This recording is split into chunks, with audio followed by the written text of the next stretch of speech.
que la nature humaine pour vous? À quoi vous associez cette idée? Ouais, Willem. Ah, est-ce que c'est naturel l'éthique et la morale?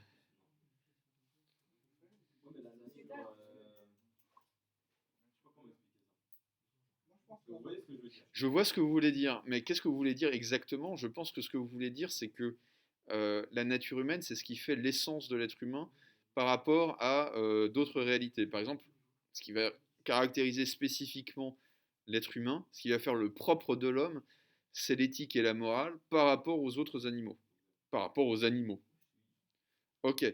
Donc effectivement, la nature humaine, un des premiers sens de nature humaine qui va émerger dans l'histoire de la philosophie, c'est effectivement ce sens d'essence comprise comme la différence spécifique qui va caractériser l'être humain par rapport à d'autres réalités, par rapport à d'autres êtres vivants. Léna, bah allez-y.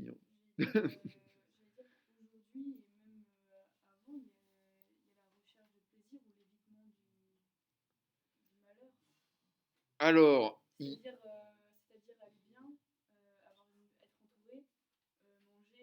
oui, mais que de la recherche du plaisir. Je suis pas sûr que ça soit propre à maintenant. Je pense qu'aujourd'hui, au contraire, on cherche. Enfin, je sais pas ce que c'est que maintenant, hein, si c'est après la crise du coronavirus. Ouais. Je pense que pendant très longtemps, justement, on n'a pas recherché le plaisir. Oui, mais je pense que ça ne date pas d'aujourd'hui. Je pense que ça ne date pas d'aujourd'hui. Je pense qu'au contraire, on va dire les sociétés occidentales, avec leur morale judéo-chrétienne, avaient tendance à réprimer tout ce qui pouvait être de l'ordre du plaisir, en particulier du plaisir charnel. Les vertus, c'était la sobriété, l'épargne, l'économie, c'était là-dedans qu'on était censé trouver le bonheur. On est dans une société où la consommation prime tout le reste et où c'est la recherche du plaisir immédiat qui... Hmm. Oui, mais ce que je veux dire, c'est que j'inverserais plutôt la perspective. Mais ça nous éloigne un petit peu du sujet. Euh, mais vous êtes dans la même démarche que Willem. Au fond, si vous dites ça, c'est parce que vous considérez que c'est ce qui va caractériser en propre l'espèce humaine par rapport à d'autres animaux, par rapport aux animaux. Au fond, ce qui serait constitutif de la nature humaine, c'est ce qui constituerait l'essence de l'être humain, une essence éternelle peut-être, par rapport à d'autres espèces. Quoi d'autre? What else? C'est quoi la nature humaine? Pareil, ça revient à peu près à ce que disait Willem. La nature humaine, vous comprenez l'idée de nature humaine comme ce qui est spécifique à l'être humain. Mais il y a peut-être un autre sens de naturel ou de nature humaine, pardon. Ah, et donc c'est quoi la nature humaine? Ça recouvre quelle idée? Très bien. Donc c'est ce qu'on appelle le biologique, proprement humain. Donc la nature humaine aujourd'hui, et c'est peut-être d'ailleurs le seul sens qui reste de cette nature, la nature humaine, c'est tout ce qui relève du comportement naturel, c'est-à-dire biologique, spontané, réflexe, instinctif, chez l'être humain, indépendamment de son caractère social. Un exemple, justement, Willem, Darwin pense que l'évolution, c'est un processus qui est aveugle, qui n'est pas finalisé, qui n'a pas de but précis. Mais nous, qui ne sommes pas forcément darwiniens, on pourrait dire que notre squelette est fait pour marcher, que nos muscles sont faits pour marcher, que notre morphologie, notre anatomie est faite pour la bipédie. Bah oui et non. Darwin va penser ça différemment. Il va dire un truc du genre, il y a des espèces qui vont devenir bipèdes et elles vont avoir un avantage adaptatifs par rapport à d'autres. Ok. Darwin ne dit pas les jambes sont faites pour marcher. Il va dire à un moment il y a eu des jambes et ça a été fait pour marcher. Enfin, et ça a permis de marcher. C'est pas tout à fait la même chose. Ok. J'avais expliqué ça à des élèves. L'œil, on dit que l'œil est fait pour voir, que la fonction de l'œil c'est la vue. Euh, En fait, on a de bonnes raisons de penser que c'est pas du tout comme ça que ça s'est passé. À un moment, il y a des espèces qui ont développé des organes, l'organe de la vue, l'œil, et on s'est rendu compte que ces espèces, enfin, c'est pas ce qu'on s'est rendu compte, c'est ce qui s'est passé, ces espèces ont survécu beaucoup mieux par rapport à des espèces qui étaient aveugles, qui n'avaient pas d'yeux. Hmm. Ah si, il voit. Il voit moins. Je sais plus. Je ne sais pas, vraiment, je ne suis pas spécialiste des serpents.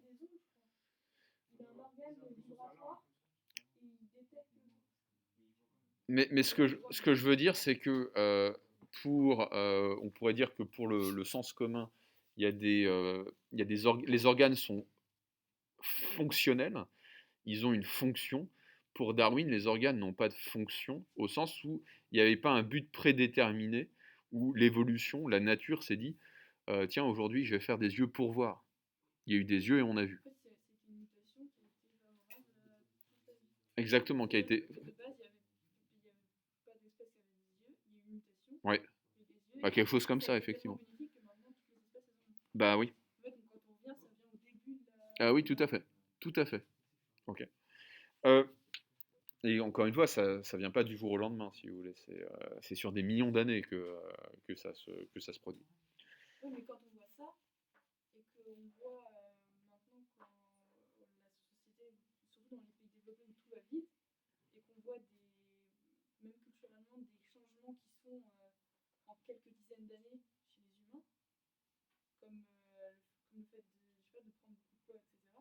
Hmm.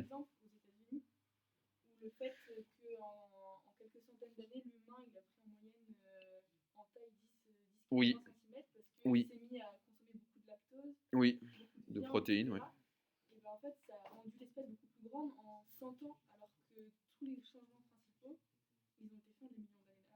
C'est tout à fait exact. Il y a eu une accélération de certaines mutations en raison de l'alimentation de l'être humain. Euh,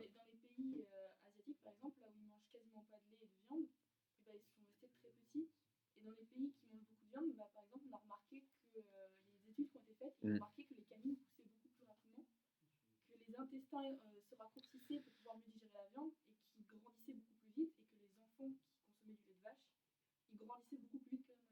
c'est vrai.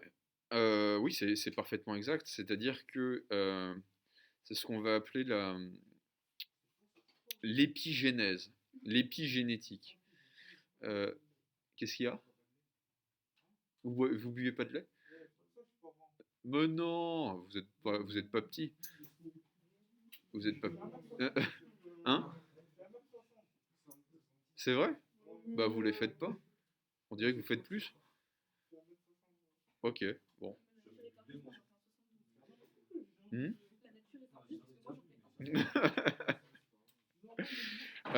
Alors, l'épigénèse, qu'est-ce que c'est?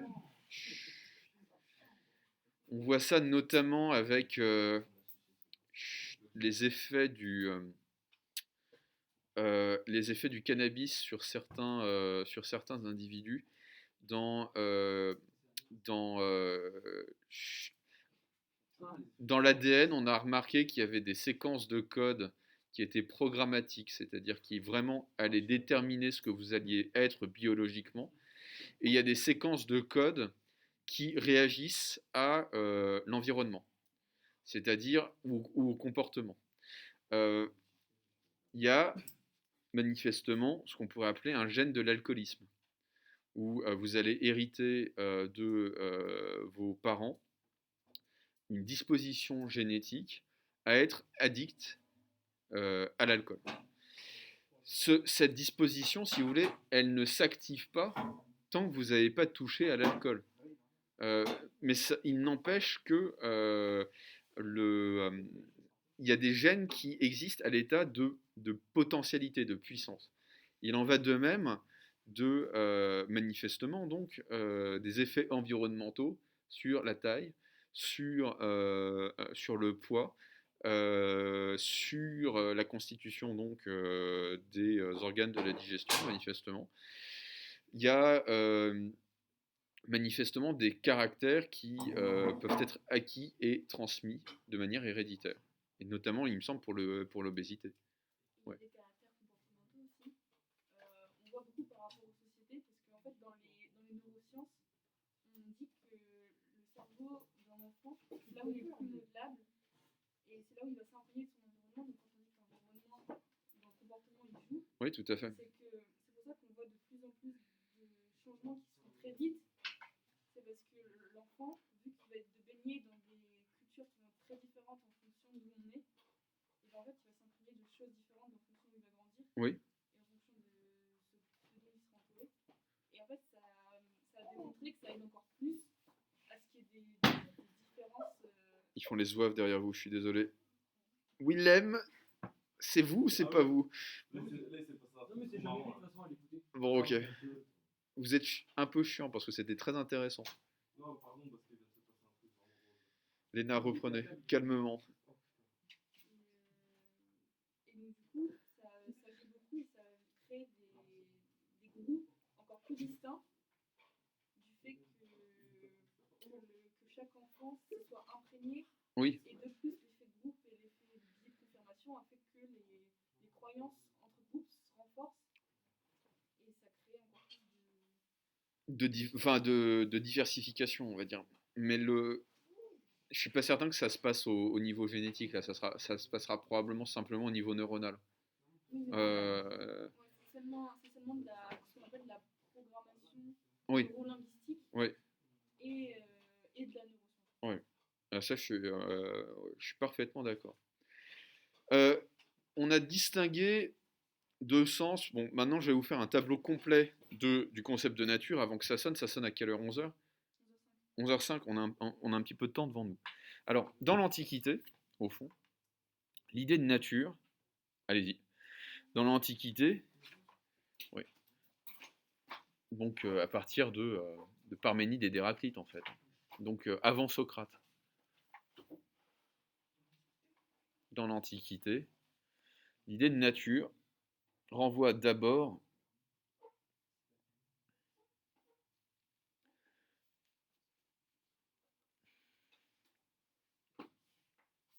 à la puissance créatrice du vivant.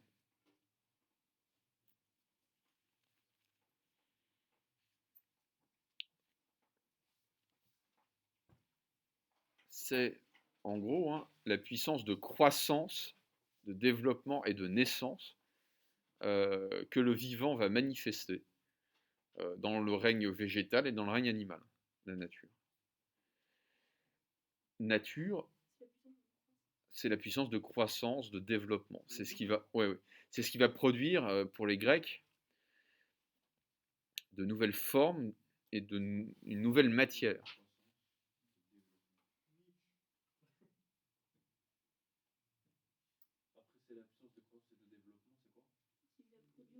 C'est la puissance de croissance et de développement du vivant. Ouais, c'est tout. Vous avez dit, c'est ce qui va produire De nouvelles formes et de nouvelles matières. Une nouvelle matière. En gros, c'est vraiment une puissance de création du vivant. Nature, ça vient de Nascor. Le mot nature vient de Nascor, N-A-S-C-O-R,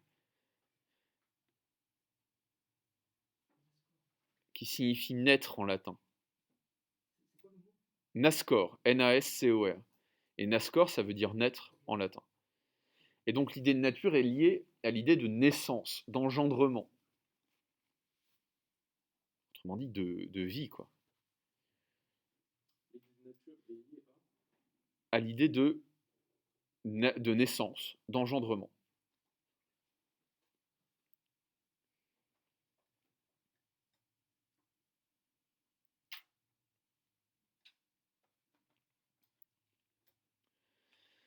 Deuxièmement, donc, en fait c'est lié,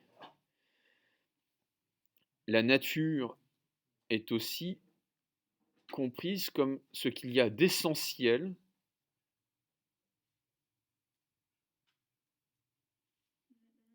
est comprise comme ce qu'il y a d'essentiel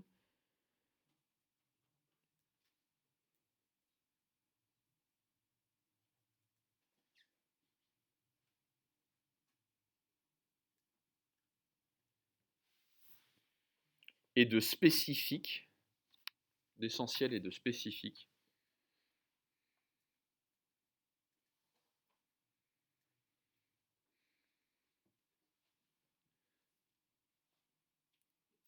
chez l'être humain. Enfin, pardon, pas chez l'être humain, chez tout être. On va parler de la nature de la justice. On va parler de la nature de l'homme, de la nature de l'animal. Exact. Donc en fait, à chaque fois, quand on parle de nature, c'est pour parler du caractère spécifique qui va distinguer tel être de tel autre être, qui va permettre de le penser de manière distincte, et aussi de le faire exister de manière distincte. Les deux sont liés. C'est parce que ça existe distinctement que ça peut être pensé distinctement. Alors, à l'époque moderne, c'est-à-dire au XVIIe siècle,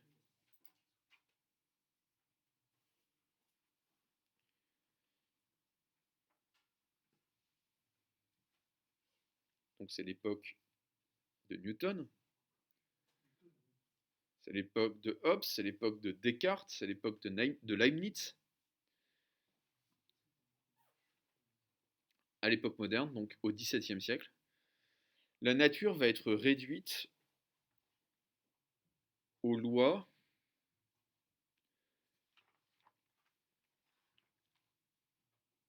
de la physique et à la matière. La physique, c'est plus que de la matière. La nature, c'est plus que de la matière en mouvement.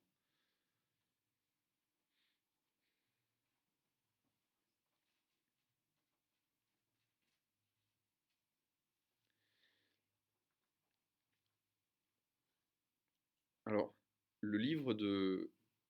C'est 1680 et des poussières, 1685, je crois.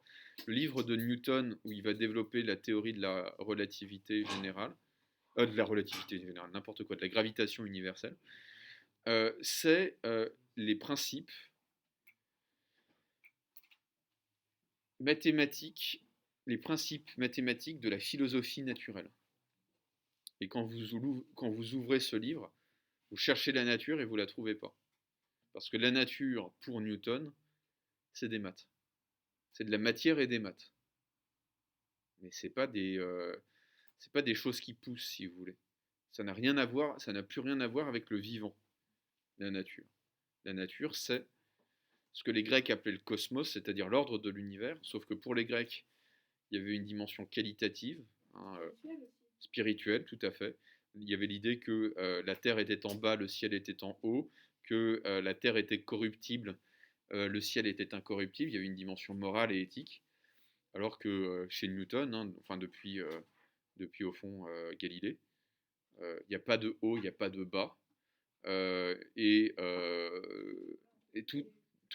voilà, tout est homogène, exactement, tout est matière.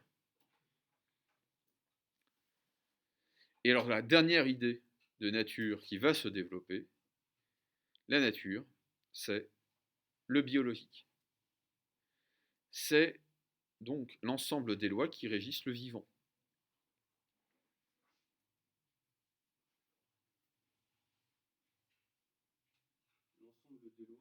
Qui régissent le vivant. Pardon ? La nature, c'est la dernière idée en date, si vous voulez, de nature. Le dernier concept en date de nature, c'est le biologique. L'ensemble des lois qui régissent le vivant. qui vont structurer le vivant. Alors c'est très intéressant parce que la biologie moderne va considérer que le corps est un milieu interne.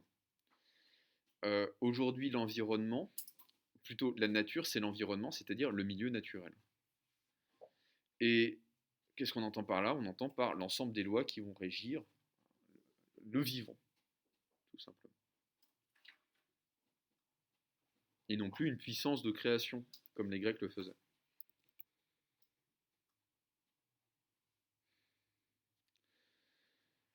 Et donc, en fait, Darwin nous a obligés à penser la nature humaine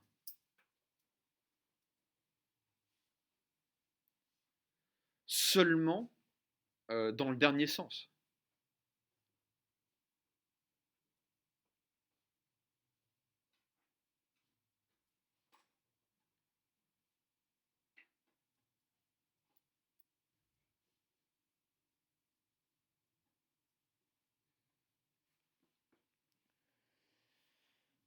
Pourquoi? Parce qu'il n'y a plus de différence essentielle entre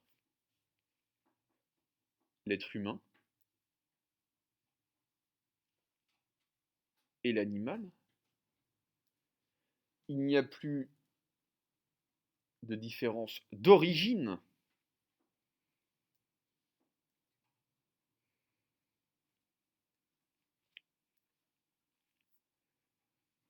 entre l'être humain et le reste du vivant. Alors je peux en parler parce que, et je peux en parler à l'aise à mon avis, parce que c'est un corpus qui appartient à toutes les religions, y compris à l'islam, mais dans toutes les religions, si vous voulez, l'idée c'est que Dieu a créé l'homme et la femme à son image, il a créé l'être humain à son image, et ensuite il a créé le reste du vivant, il a créé les espèces animales et végétales, en plaçant Adam et Ève dans une sorte de situation de position de gardiennage, on pourrait dire. L'espèce humaine étant considérée comme ceux qui doivent prendre soin de la nature. Aujourd'hui, c'est une idée qui est mise à mal par la science, très clairement, enfin qui a même été détruite par la science. L'espèce humaine a émergé du vivant. Elle n'a pas été créée d'abord et le reste des espèces animales ensuite. Ça a été une crise profonde et ça a été particulièrement euh, virulent dans le monde très, on va dire, conservateur des États-Unis. Et encore aujourd'hui, dans une bonne partie du monde musulman, vous ne pouvez pas parler de Darwin sans provoquer d'une certaine manière des réactions de la part de la théologie. Et ça a été vrai au fond aussi pour l'Église catholique qui a mis pas mal de temps à accepter, intégrer dans son corpus l'idée d'évolutionnisme, la thèse de l'évolutionnisme. Alors ce qui est intéressant aujourd'hui, en particulier aux États-Unis, c'est que maintenant vous allez avoir une contre-offensive du monde religieux, en particulier chez les évangéliques, qui vont dire, mais en fait l'évolution est téléguidée par Dieu.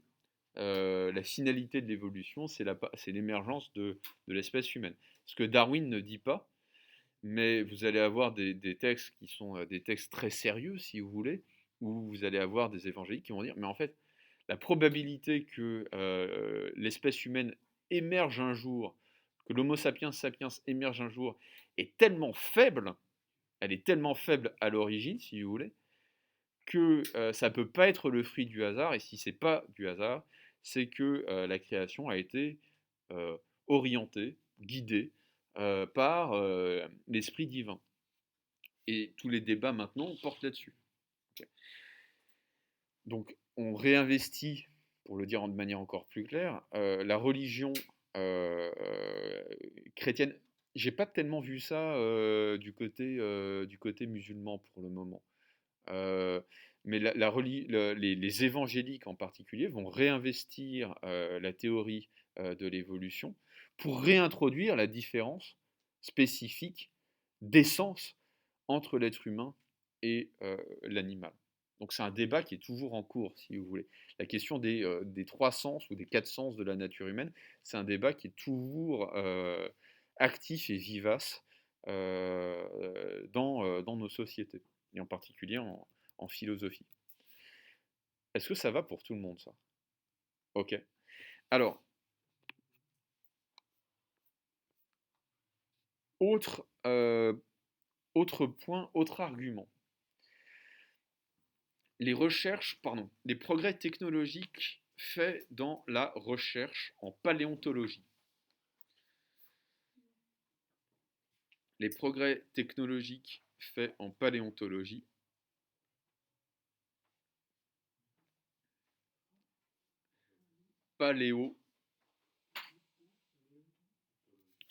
Alors attendez, je vous donne l'orthographe précise.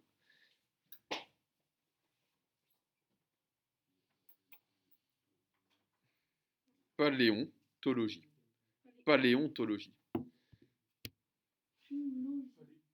Paléontologie. Paléon, P-A-L-E accent aigu O-N. Oui, les progrès techniques en paléontologie. Paléon, P-A-L-E, P-A-L-E accent aigu O-N. T-O-L-O-G-I-E. Paléontologie vont permettre de montrer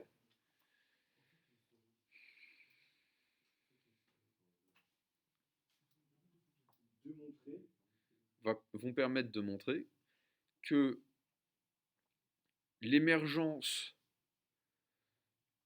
de l'espèce Homo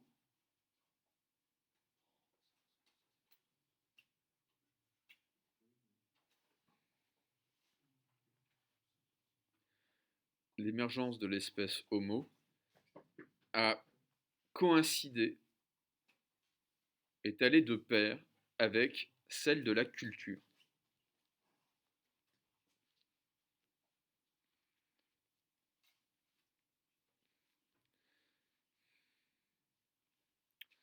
Je le traduis.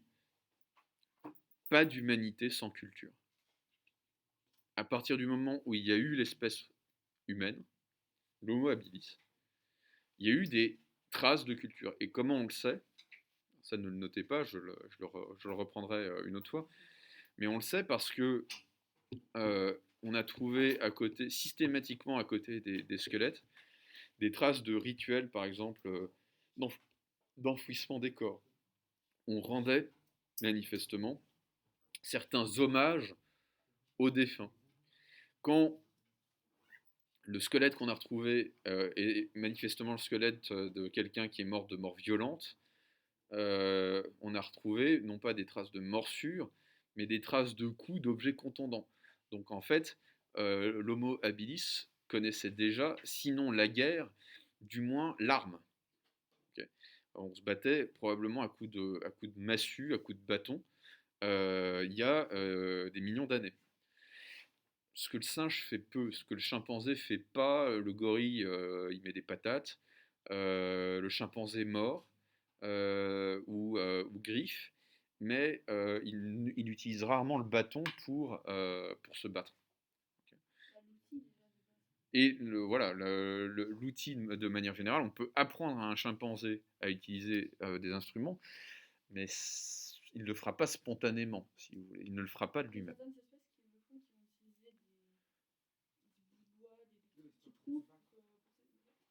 Pour faire quoi?